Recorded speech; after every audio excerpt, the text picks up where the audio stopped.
ঘরে ঢুকুন, তাহলে আমি দরজা বন্ধ করে দেবো, একজনও ঢুকতে পারবে না।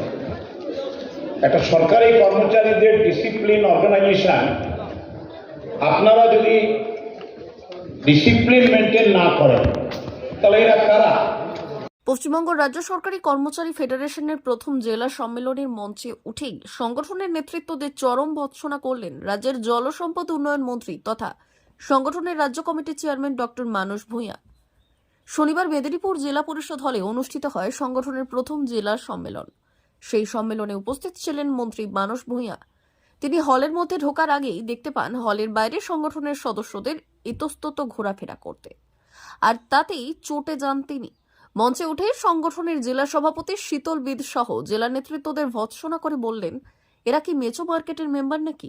শুধু নেতার ভিড়, কর্মীই নয়, কি করেন আপনারা?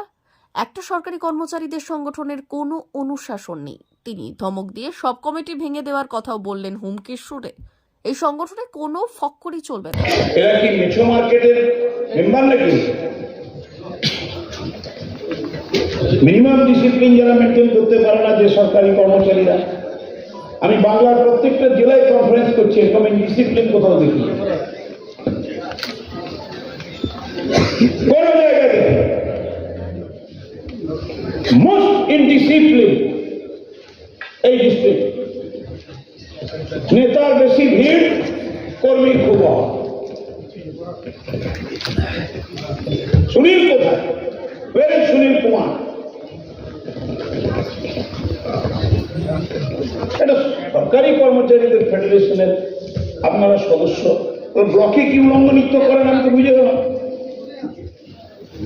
ডিএম কালেক্টরেট আর এসডিও অফিসে কি করেন আপনাদের কার্যবিধি, তো আমি ভাত টিপেই বুঝে গেলাম। শুধু আমি আমি আমি, আমাকে দাও আমাকে দাও আমাকে দাও। আর আমাদের দিদি, আমাদের মুখ্যমন্ত্রী কি দিলেন তা শোনার ধৈর্যও নেই, আর 5 মিনিট বসার ধৈর্য নেই। আপনারা কারা?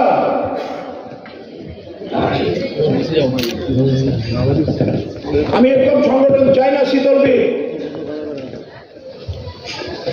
সব কমিটি ভেঙে দেবো, এরকম যদি কমিটি থাকে। এই সংগঠনে কোনো ফক্করি করা চলবে না। D news, Medinipur.